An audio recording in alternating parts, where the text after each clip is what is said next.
Nuclear Holocaust, Israel's Cover-Up of Nazis for Nukes, Part 1. Hey, what about Major Kong?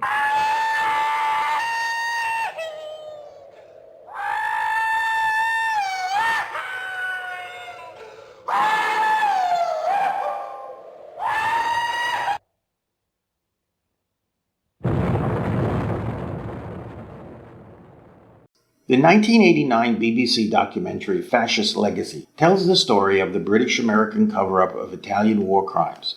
It was based on my research. I had my 15 hours of fame until the Berlin Wall fell that evening and really put an end to all the publicity on the project. Now, this was a project where I had to say some nasty things about the Italian war criminals and the British and Americans who covered up their genocide in Africa and the Balkans, since they needed the Italians as allies in the Cold War. So now we come to an equally ugly story: the Israeli cover-up of thousands of Nazis in West Germany and the CIA in exchange for submarines, which served as a platform to launch nuclear missiles, as well as Hitler's nuclear technology and the cash to finance Dimona, where the Israeli bombs were built. This cover-up of Nazi genocidaires, or nukes, created what I call a true nuclear holocaust. This deal of WMDs for the cover-up of Nazis was an arrangement between the Israeli Prime Minister David Ben-Gurion and West German Chancellor Konrad Adenauer and his right-hand man, the Nazi Hans Glubke, who worked on the infamous Nuremberg laws, which set off the murder of 6 million Jews. Glubke was really running the show in West Germany since Adenauer was in his 80s. According to the Israeli historian Shraga Alam, in his article, Did Ben-Gurion Sell His Soul to Satan?, there is mention of a March 14, 1960 meeting between Chancellor Adenauer and Prime Minister Ben-Gurion, in which West Germany promised Israel 500 million Deutschmarks for the nuclear project in Dimona. Now we come to Ora Herman, another Israeli historian who wrote The Furnace and the Reactor, about the relationship between Ben-Gurion and Adenauer and the trial of the Nazi butcher Adolf Eichmann, who the Israelis captured in Argentina on May 11, 1960. The relationship between Eichmann and the satanic arrangement of 2 months earlier is an intriguing question.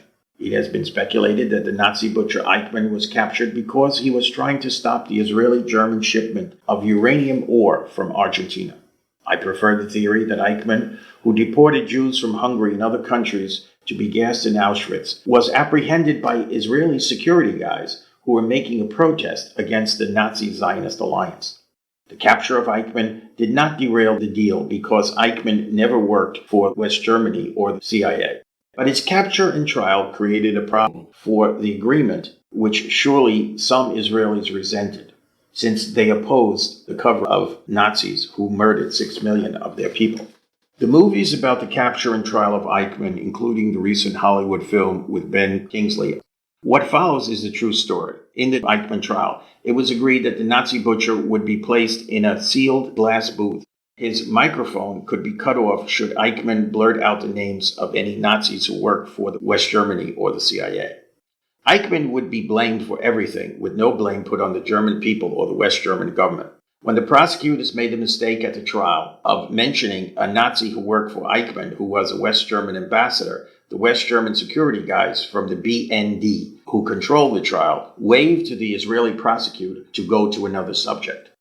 Eichmann thought it was outrageous that he would be executed, when so many of his cronies who worked for the West Germany and the CIA were being protected.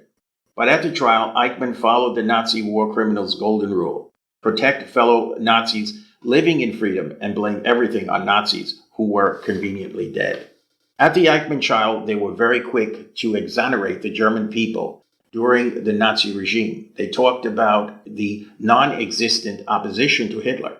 Even the BND considered this to be nonsense. And of course, they exonerated the Nazi-dominated West German government, which employed thousands of war criminals who showed up at the trial.